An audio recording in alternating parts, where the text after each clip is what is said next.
Ladies and gentlemen, welcome to this virtual Dover Days for the 87th annual celebration of our capital city. Although the physical event has been canceled this year, the spirit of our great city and the First State lives on in this abbreviated version. I'm Dave Skosic, and I'm honored to participate as parade announcer, something I've done since 1987. I begin by introducing the good folks who have produced this version of our beloved Dover Days. We begin with a greeting from Mayor Robin Christensen from City Hall. He has served as mayor since June 2014 and has been an untiring advocate of the city since first being elected to City Council in 1983. Oh, hi there. My name is Robin Christensen, and I'm mayor of the city of Dover. And it's my pleasure to welcome you to the 87th annual celebration of Dover Days. Dover, the place where America started. 302 years ago, the city of Dover came into being, and each year we celebrate that history and heritage of the city of Dover and its role that it played in American history. This year, as part of that history, due to the pandemic, we will be doing a virtual Dover Days. But I want to invite you right now for the 88th annual celebration next year, where we will be bigger, better, and stronger. Thank you, Mr. Mayor. Another key person in creating this annual event is Mary Mason, president of the Friends of Old Dover.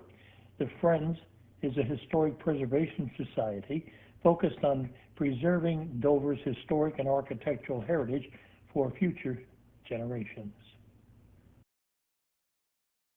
Hello, I'm Mary Mason, and I'm president of the Friends of Old Dover, also known as the Dover Historical Society.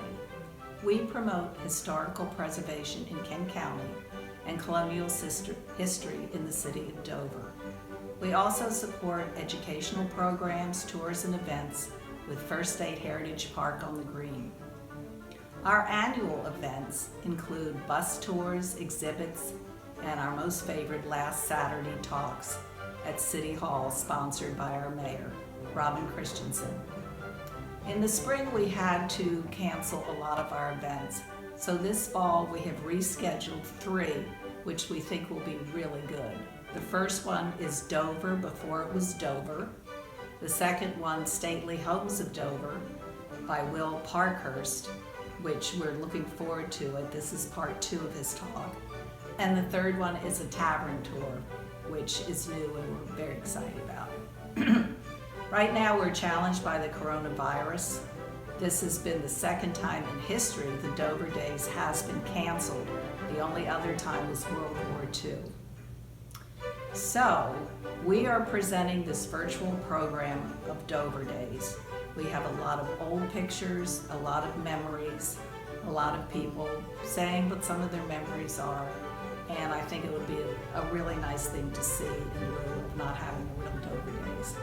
So hopefully we'll see you next year. Please enjoy the film and stay safe. Thank you very much.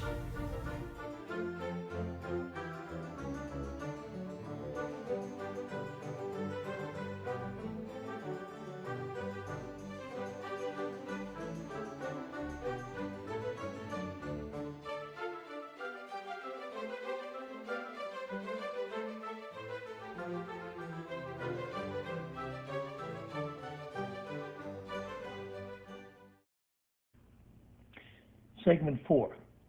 These distinguished women and their peers work throughout the year to underscore the truly historic role Dover has played in the establishment of our great nation. The Green, near the state capitol, serves as the center of much of the activity that takes place on Dover Days, which is always celebrated on the first Saturday in May. Some of its buildings predate the War for Independence.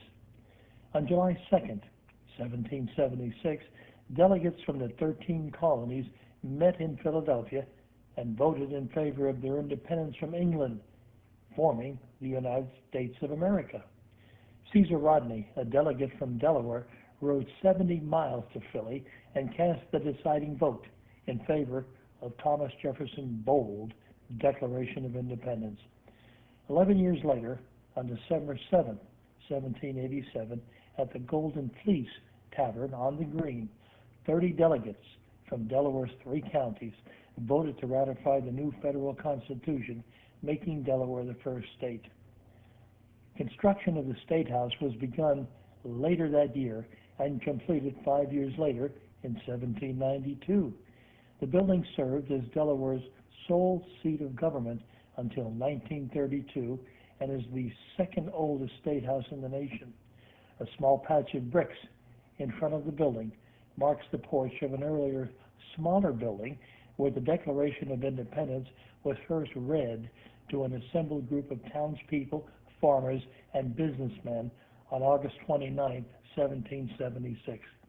One can only imagine the emotions of being told they were at war with one of the most powerful nations in the world. Near the State House is the Ridgely House, built in 1728. It is situated next to the site of the original Golden Fleece Tavern. Also located nearby are a number of 18th century buildings where leaders of the Revolution lived, and Old Christ Church, where they attended services and are interred. Wait, I hear the parade about to start. Stand by.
A wonderful activity to watch during Dover Days is the Maypole Dance, performed by local elementary students on the green. This tradition began in 1956 when Hattie Mae Biddle, a member of the Friends of Old Dover and owner of the Dover Little School, taught her 4- and 5-year-old students the Maypole Dance. The tradition has continued throughout the years. Elementary students in Capitol, Caesar Rodney, Smyrna, and Holy Cross begin practicing for the Maypole Dance in early February. Each student dresses in colonial attire and performs the dance on the green after the Dover Days parade. Please join them next year as they dance around the Maypole.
Again.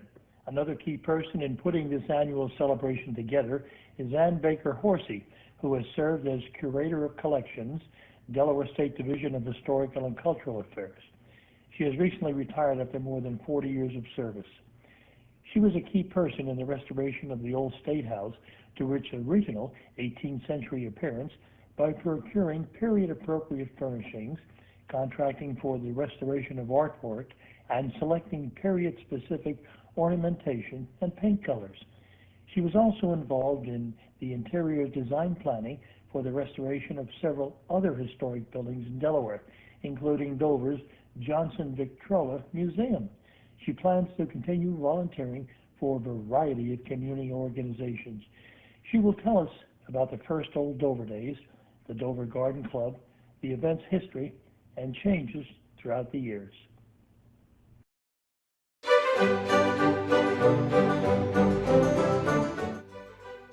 The Dover Garden Club, chaired by Mrs. Henry Ridgely, also known as Mabel Lloyd, staged the Dover Flower Show and Garden Days on May 22nd and 23rd, 1930.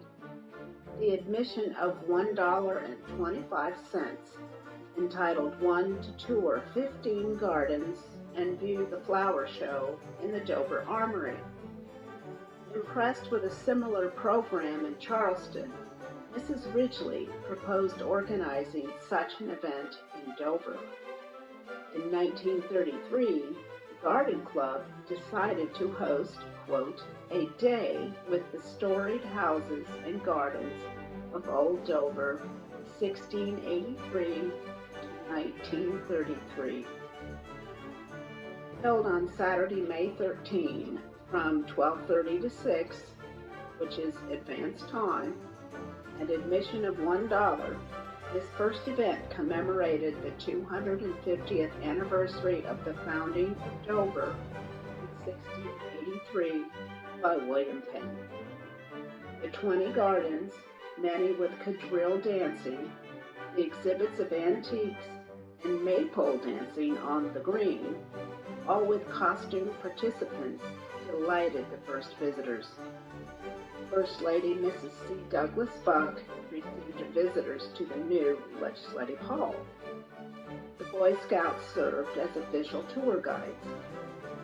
Later, a carriage parade led by the governor and mayor, concerts of period music, governor's tea, and demonstrations of old trades, crafts, and games were added to enhance the festivities. By 1936, attendance was 3,000 people.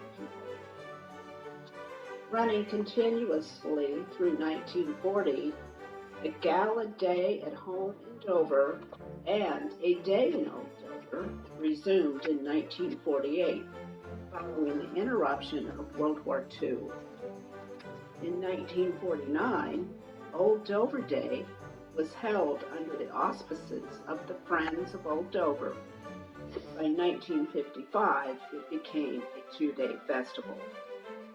With region-wide publicity, attendance from a distance became popular as buses arrived from New York, Baltimore, Washington, D.C., and Philadelphia. Dover Air Force Base personnel and citizens of all ages from around the state and region enjoyed the festivities. Showcasing Dover at its best in the spring, the weekend has become a time to remember its heritage with community spirit and be entertained by a festival of family events. A major celebration to commemorate the 250th anniversary of Dover was held in 1967, with civic pride at a tremendous high. In 1987, special events focused on Dover's role in the ratification of the Constitution at the Golden Fleece Tavern. In 1992, the 275th anniversary of Dover was observed. Old Dover Days was coordinated by the Friends of Old Dover and a host of volunteers until 1995. With the magnitude of the event growing each year, responsibilities were assumed by the City of Dover and County Tourism. The Friends remained an integral part as house and garden tour chairs and advisors. For the 70th anniversary in 2003, the two-day garden tour included 23 stops with residences on the Green, around the city, south of Dover, and Camden, Wyoming. Other old traditions, such as May baskets, were revived for this anniversary year. As the inspiration for and founder of Old Dover Days, Mabel Lloyd Ridgely was the first chair until the war in 1941, and was honorary chair until her death in 1962. Following her were many chairs, with the last one being for the 2005 garden tour.